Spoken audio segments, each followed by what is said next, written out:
Hello everyone, welcome to KTV Telugu. ప్రధానమంత్రి నరేంద్ర మోదీ మూడోసారి అధికారం చేపట్టారు. ఆయన తన టీంను ప్రకటించారు. ఆ టీంను చూసి అందరూ ఆశ్చర్యపోయారు. బీజేపీ గ్రాఫ్ ఎక్కువగా పడిపోవడానికి కారణం అని చెబుతోన్న మంత్రులే అందులో ఉన్నారు. తప్పనిసరిగా కొంతమందికి మంత్రి పదవులు ఇవ్వాల్సి వచ్చింది. కానీ ఇతరులంతా పాతవాళ్లే.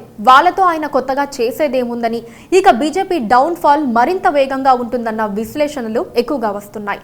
10 ఏళ్లు అధికారంలో ఉన్న నరేంద్ర మోదీకి మరోసారి అధికారం దఖలుపడింది.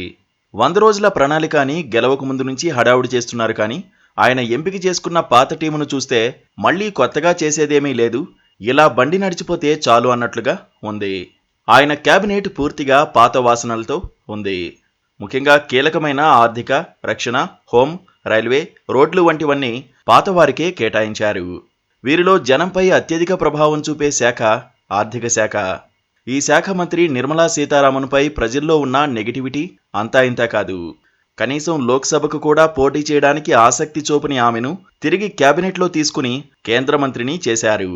నిర్మలా సీతారామన్ వ్యవహార శైలి, ఆమె మీడియాతో మాట్లాడేటప్పుడు మధ్యతరగతి, పేద ప్రజలపై చేసే వ్యాఖ్యలు ప్రజల్లో వ్యతిరేకతను పెంచాయి. పన్నుల విధానం విషయంలో ఇంకా పిండుకోవాలి అన్నట్లుగా ఉండే ఆమె తీరు బీజేపీపై మధ్యతరగతి ప్రజల్లో వ్యతిరేకత పెంచింది. వీటిపై మోదీకి ఫీడ్బ్యాక్ లేదేమో కానీ మళ్లీ ఆమెను తెచ్చి ఆర్థిక శాఖనే కట్టబెట్టారు. నిజానికి మోదీ 2.0లోనే ఆమెను తప్పిస్తారన్న ప్రచారం జరిగింది. రైల్వే మంత్రి అశ్విని వైష్ణవ్పై రైలు ప్రమాదాల మచ్చ ఉంది. అయితే మోదీ వీరిపై ప్రజాభిప్రాయాన్ని పరిగణలోకి తీసుకోలేదు. ఇక హోంమంత్రిగా అమిత్ షా వ్యవహారం పైన విమర్శలు ఉన్నాయి. ప్రతిపక్ష పార్టీల నేతల్ని జైళ్లలో పెట్టి రాజకీయ ప్రయోజనాలు నెరవేర్చుకునేందుకు ప్రయత్నిస్తున్నారని, దర్యాప్తు సంస్థలను దుర్వినియోగం చేస్తున్నారన్న ఆరోపణలు ఉన్నాయి. ఇతర దేశాల్లో పట్టుమని 40 ఏళ్లు లేని వాళ్లు దేశాలను నడిపే అధ్యక్షులు అవుతున్నారు.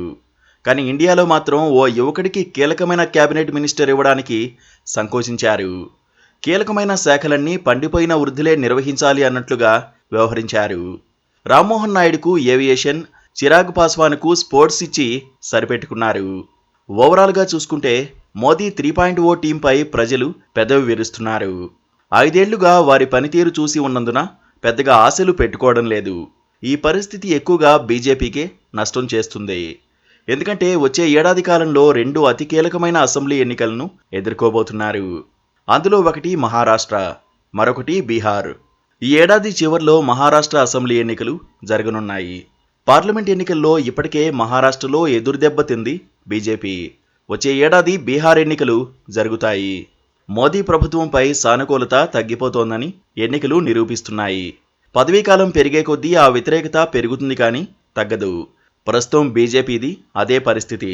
ఇప్పుడు ఎంత అద్భుతాలు చేస్తున్నామని ప్రచారం చేసుకున్నా ప్రజల్లో వ్యతిరేకత పెరుగుతూనే వస్తుంది. కొత్త కేబినెట్, కొత్త మంత్రుల ద్వారా సరికొత్త ప్రయోగాలు చేస్తే ఏమైనా ప్రయోజనం ఉండేదేమో. కానీ మోదీ తనది పాత పాలనేనని, అద్భుతాలన్నీ ప్రచారంలోనే ఉంటాయని చేతల ద్వారా చెప్పారు. మరి రాబోయే రోజుల్లో ఎలాంటి పరిస్థితి ఉంటుందో ప్రత్యేకంగా చెప్పాల్సిన పనిలేదు.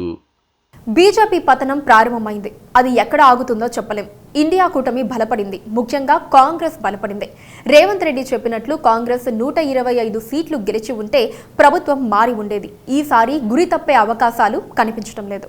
Please do subscribe to Please do subscribe to Please do subscribe to Please do subscribe to Please do subscribe to Please do subscribe to KTV Telugu KTV Telugu KTV Telugu. KTV Telugu KTV Telugu. Please do subscribe to KTV Telugu.